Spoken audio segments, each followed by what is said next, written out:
माला पढ़ा करके स्वागत करेंगे और आप लोग जय गुरु नाम बोल करके उनके स्वागत में शामिल होंगे।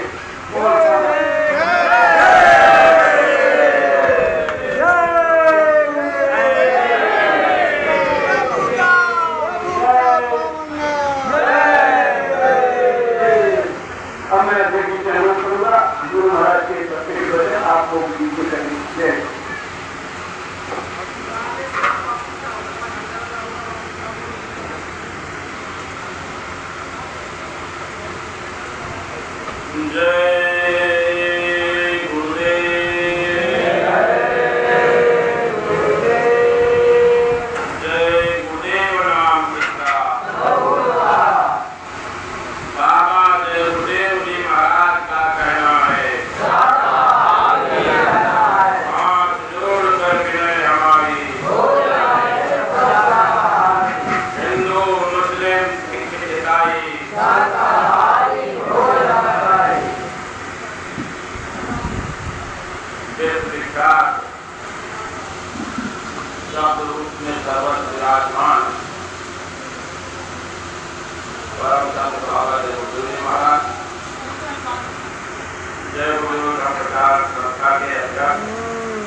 और यहाँ उपस्थित तमाम सारे जिम्मेदार और जिनके सौजन्य से आज ये कार्यक्रम हो रहा है, हमारी माता जी और उनके सभी बच्चे उपस्थित क्या माइक नहीं आप ले लो ना, आवाज़ कैसे आता है माइक से लगा रखा है, पूछ लीजिए देंगे, माइक दे देंगे सर। मैं कुछ नया नहीं होता मैं भी किसी का इंतजार नहीं करता, उससे क्या है ना आवाज़ सही। हाँ मेरे को बताया, मैं दूँगा भाई। हम लोग समय से अपने काम को करते रहें, यदि समय से अपने कामों को करते रहेंगे ऐसा वाला स्टूल लूँगा बड़ा वाला, जब माइक नहीं होगा लोग और परलोक दोनों बन जाएगा। और हम अगर खाना पूर्ति करते रहेंगे, चलो भाई धर्म करना है, थोड़ा सा पूजा पाठ कर लिया, और भी कोई काम करना है तो उस तरीके से रिश्ता निभाना है। तो घर में किसी ने निमंत्रण आया, किसी के घर पहुंच गए, अपना उपस्थिति दर्ज करा दी, समझ में ये रिश्ता भी संसार का भी हो गया। 60 साल भारत के भूमि पर बाबा जगबुद्धि महाराज इनकी तस्वीर लगी हुई है, घूम करके धर्म का संदेश देते रहे, मानवता और इंसानियत का संदेश देते रहे। हमारे आपके अंदर संस्कार कैसे हो, हमारा आपका व्यवहार और चरित्र और खान पान कैसा हो, इसका सत्संग सुनाते रहे और साथ ही साथ जीते कि परमात्मा कैसे मिलता है उसका भेद और राज जो रहे बाबा जगबुद्धि महाराज ने पूरे 60 साल तक बताया। 116 साल तक इस धाम पर रहे बाबा जी। ज्यादा समय हम नहीं लेंगे आप लोगों के बीच में, लेकिन जितने भी लोग इस आवाज को सुन रहे हैं सबको निवेदन जरूर करूंगा, और खासकर माता जी के यहाँ जो लोग अपना रिश्तेदारी निभाने आए हैं, रिश्ते में आए हैं, उनसे भी निवेदन करूंगा। रिश्ता तभी पक्का होता है जब बात जो कही जाए उसको माना जाए। हम सब लोग बैठ करके संदेश को सुन लें, ये संदेश चिपकेगा नहीं, आप चाहोगे अपने व्यवहार चरित्र में उतार लो, और आप नहीं चाहोगे तो कोई से फर्क नहीं पड़ने वाला है। लेकिन इतना मैं जरूर बता दूं कि आगे का समय किसी भी कीमत पर ठीक नहीं है। बाबा जगबुद्धि महाराज ने कहा कि बच्चा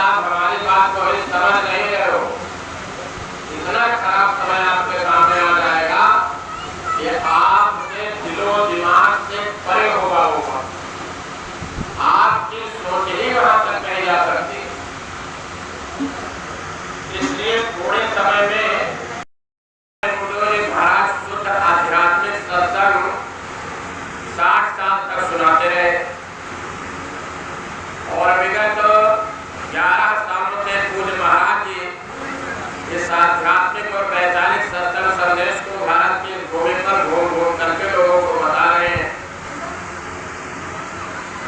हम लोग उनका संदेश सुनाने आए। इन 60 सालों में शायद कोई गली मोहल्ला शहर ऐसा नहीं है इसलिए मनुष्य शरीर पाए। सुबह से शाम तक दौड़ना दुनिया के पीछे, इसके लिए मानव जीवन नहीं मिला था। इसके लिए धरती पर पैदा हुआ हर जीव दौड़ रहा है, सुबह से शाम तक दौड़ ही रहा है। एक इंसान ही है जो काम करता है, बाकी सब दौड़ दौड़ करके खाते हैं। इसका अध्ययन कर लेना। इंसान है सुबह से शाम तक पेट भरने के लिए, बढ़िया मकान बनाने के लिए, बढ़िया कपड़ा पहनने के लिए, एक दूसरे को पीछे करने के लिए दिन रात दौड़ रहा है, मेहनत कर रहा है। लेकिन ये भी निश्चित जानिए आए हैं सो जाएंगे, राजा रंग फकीर एक सिंहासन पर चले बगे जा जल्दी। परमात्मा और भगवान कैसे मिलेगा, मानव इस चीज की भी तलाश कर रहा है। तलाश इस चीज की भी कर रहा है कि हमको मुक्ति मोक्ष नजात साधन कैसे मिले। बाबा जी बताया करते थे बच्चा में 3 चीज बताता हूँ, सत्संग, सेवा और भजन। सत्संग सुनो, गुनो, विचार और मंथन करो, अपने आचरण और व्यवहार में उतारो। जब तक इसको अपने आचरण और व्यवहार में नहीं उतारोगे तब तक इसका पूरा फायदा तुम नहीं उठा सकते हो। और जब जिन शब्दों से जरूरत पड़ जाए, जिन वाक्यों से जरूरत पड़ जाए, उनसे आप काम में लो, सत्संग का तब फायदा है। फिर सेवा करो, तन से सेवा करो, मन से सेवा करो, धन से सेवा करो। मोटे बंधन जगत के गुरु भक्ति से काट, सीने बंधन चित्त से करे ना पड़ता। और जबलक मोटे जाने सीने कैसे जाए, ताते सबको चाहिए नित्य गुरु भक्ति कमाए। जब सेवा करके और घर में आप फुर्सत से बैठिए, थोड़ा समय मिल जाए, तो बाबा देवपुरी जी महाराज ने कहा देखो मैं तुमको रास्ता बताता हूँ, भगवान ईश्वर खुदा अल्लाह ताला वाहिगुरु को पाने का। आपको कहीं ठंडे गर्म पानी में गोता नहीं लगाना है, कहीं आपको भूजिया नहीं खानी है, कहीं आपको कपड़े काले नीले पीले नहीं पहनने हैं। ये दुनिया का कोई भी आडंबर करने से भगवान किसी भी कीमत पर मिलेगा नहीं। जिसने भगवान को देखा है, ईश्वर को देखा है, खुदा को देखा है, वही आपको भी दिखा सकता है। मान लो आप कहो नहीं हम देख सकते हैं, हमारे पास मंत्र है, तो जितने भी लोग यहाँ पर बैठे हो, अगर कोई नाम पर करके आ जाए प्रमाण लेकर के और कहे मैं राम हूँ त्रेता युग का यहाँ आया हूँ, तो सर उसको एक स्वामी जी महाराज की छोटी सी कहानी याद आ गई। श्री कृष्ण भगवान और अर्जुन में बातचीत हो रही थी, तो श्री कृष्ण ने अर्जुन से कहा देखो माया बहुत तगड़ी होती है और वो मेरे साथ तुम रहोगे तो भी वो तुमको छल सकती है। नहीं ऐसा नहीं हो सकता कि नहीं ऐसा ही है। ये काल माया के बीच में रह रहे हो और यहाँ भी माया तुमको ठग सकती है। नहीं ऐसा नहीं हो सकता। अच्छा चलो ठीक है, समय जब आएगा तब बताएंगे हम। दोनों लोग रथ पर बैठ करके कहीं जा रहे थे, पहाड़ों के बीच से रथ निकल रहा था, तो वहाँ सरोवर बढ़िया साफ सुथरे पानी का दिखाई पड़ा। तो श्री कृष्ण भगवान ने कहा अर्जुन चल करके इसमें स्नान कर लेते हैं। कहते हैं हाँ चलिए। दोनों लोग चले गए उसमें स्नान करने के लिए। तो कपड़े दोनों ने निकाल दिए और जब डुबकी लगाए दोनों लोग, तो ना उनका रस दिखाई पड़ा, ना कपड़े दिखाई पड़े और ना श्री कृष्ण भगवान अपने आस पास उन्होंने देख लिया, कहीं वो दिखाई नहीं पड़े।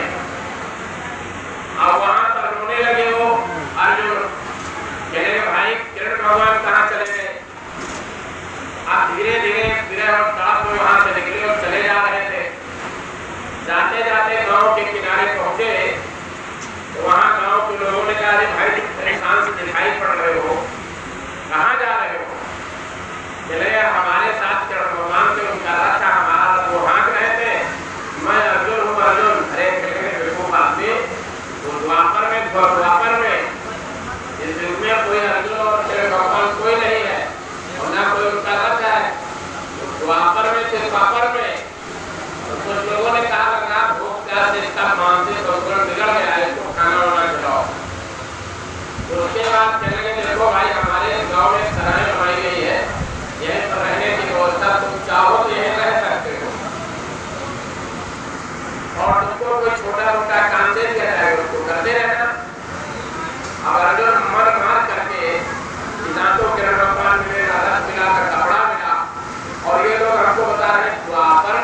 से अभी तो हमारे साथ ही थे, वो उस गांव में रहने लगे, कुछ अपना काम धंधा करते थे, जिनको पालन चलता था।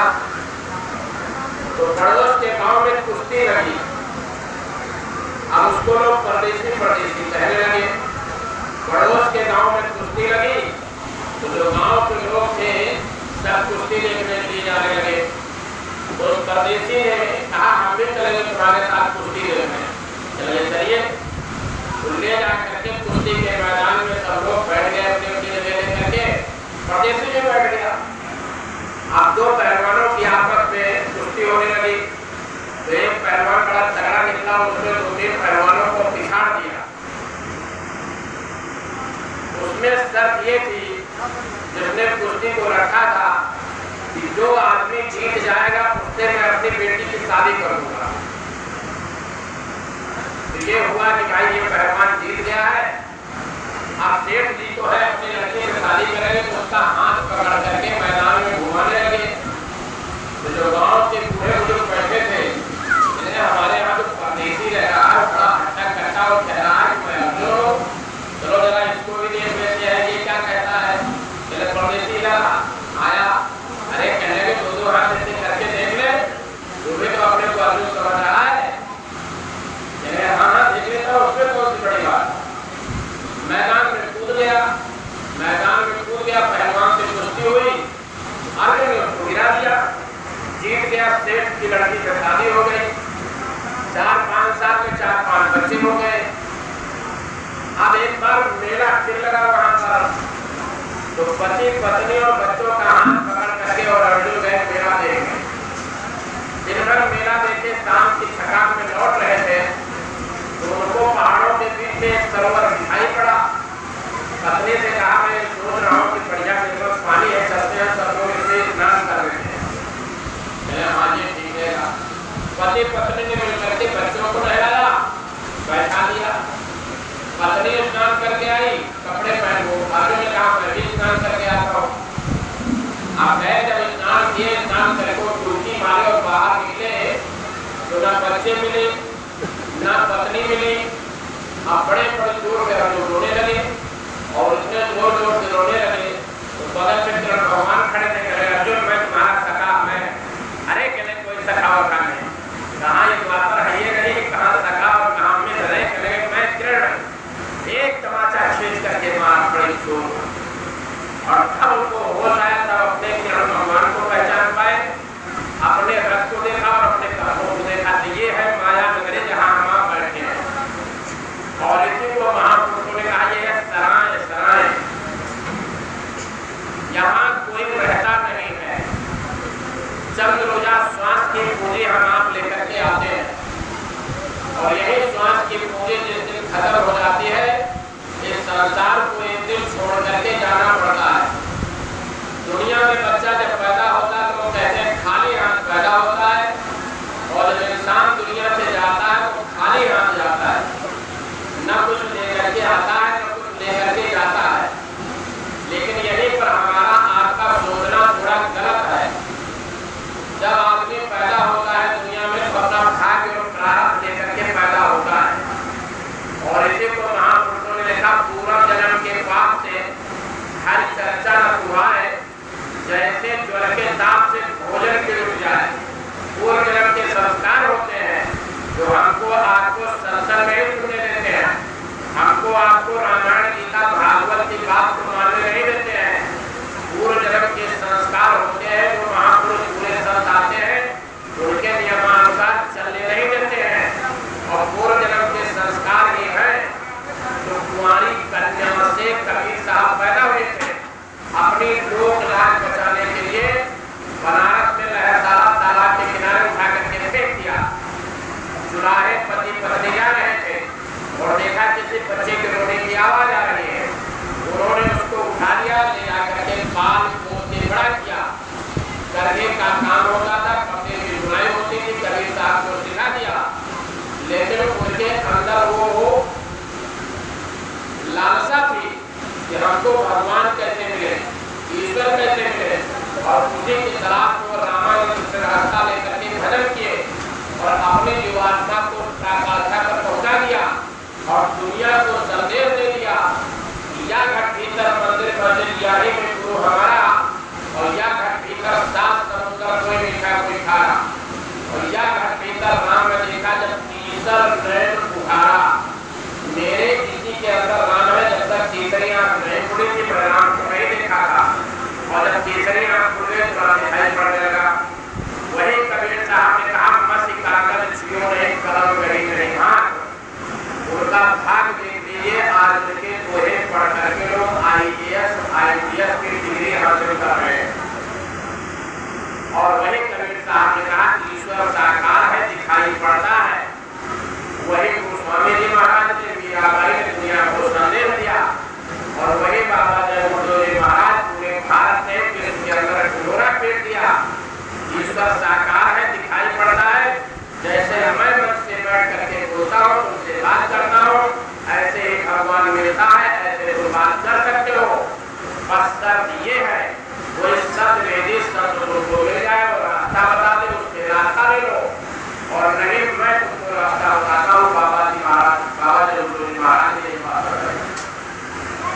अब हमको पता क्या करना था कि हम कहाँ से आए हैं, कर क्या रहे हैं, जाएंगे तो कहाँ जाएंगे और क्या लेकर के जाएंगे। लेकिन जब हम माँ के घर से जमीन पर आए और इंद्रिय नासिका से छोड़ करके पहली सांस लिया और छोड़ दिया, उसी दिन से हमारी उम्र और आयु कम होने शुरू हो गई। तमाम सारे लोग यहाँ पर बैठे हैं, अपने अपने बच्चों का जन्मदिन अपने अपने घरों में मनाते हैं। कोई कथा भागवत कराता है, कोई केक काटता है, कोई सत्संग कराता है, चलो चौथा जन्मदिन, 10वां जन्मदिन, 20वां जन्मदिन। लेकिन इतने निष्ठुर माँ बाप है, कभी अपने बेटे को ये नहीं बताते हैं कि जो उम्र तुमको मिली हुई है उसमें आज 15 साल तुम्हारे कम हो गए। हम अपने बेटा बेटी को कभी नहीं बताते हैं।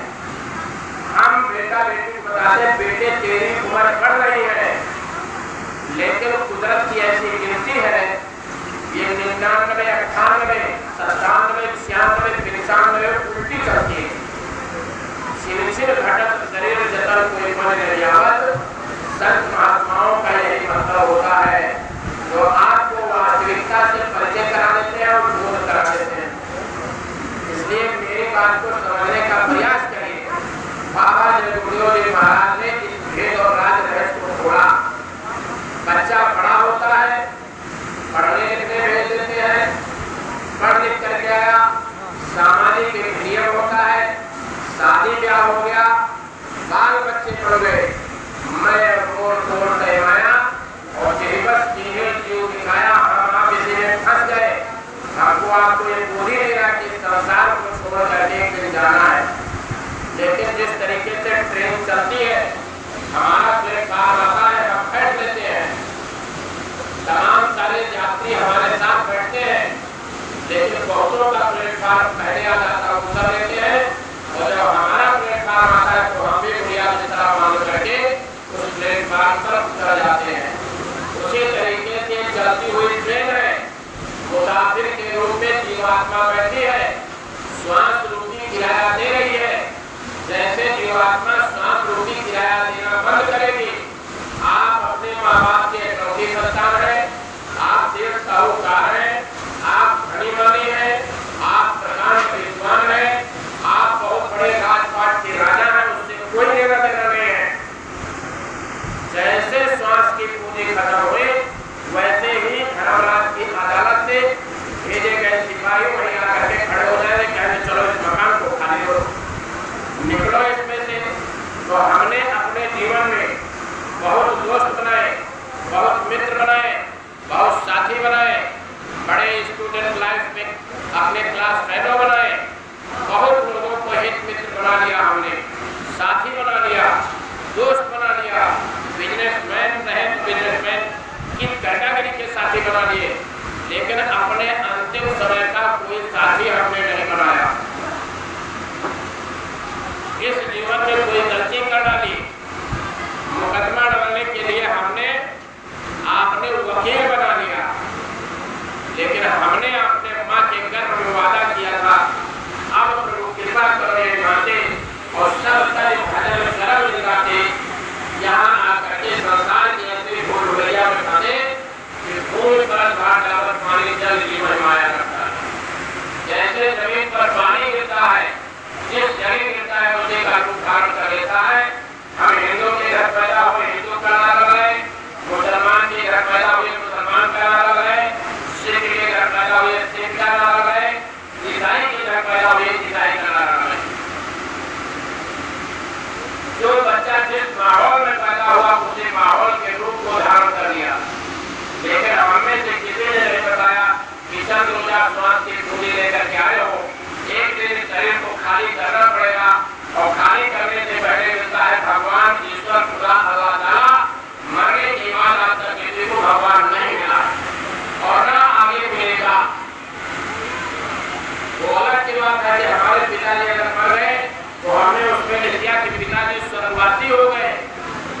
सिर्फ इतना बताने हैं, चेतो प्यारे सभी धर्म पर आडटो, उस खुदा की नबी की इबादत करो, वरना सदियों आने से पहले बच्चा तेरा कभी को निकल जाएगा। लख 84 भटक के मद में अंता आए और आपकी पासा न पड़े तो फिर 84 जारी मानव जीवन मिला है। जितने लोग यहाँ पर बैठे हो, जिससे पहले कहीं रहे होंगे, बेटा बेटी धन दौलत कल कारखाने सब छोड़ के आज हमने यहाँ एक नया साम्राज्य बना लिया है। एक दिन यहाँ पर समय पूरा हो जाएगा, घर द्वार बाल बच्चे फौज फाटा रुपया पैसा छोड़ करके फिर कहीं न कहीं जन्म लेंगे। अरे गीता में श्रीमद् भगवान ने यही तो बताए हैं, वेद व्यास ने जो लिखा हो यही तो बताया दुनिया को। इसके अंदर बैठी हुई जीवात्मा ना जलती है, ना मरती है, ना कटती है, ना उसको फूक सकते हो, अजर और अमर है। इसका जब शरीर से समय पूरा हो जाता है तो कपड़े की तरह ये शरीर बदलती है और यही जीवात्मा जब निकलेगी आप आगे जाकर के एक नए साम्राज्य को बना लेंगे। जब अब उस समय का याद नहीं, तो जब वहां जाओगे तो इस समय का याद नहीं रहेगा। और यही गोस्वामी जी महाराज ने रामायण में लिखा है, शुद्ध वित्त नार भवन परिवारा वो ही जाए जब 12 अनेकों बार संसार में पैदा हुए हम।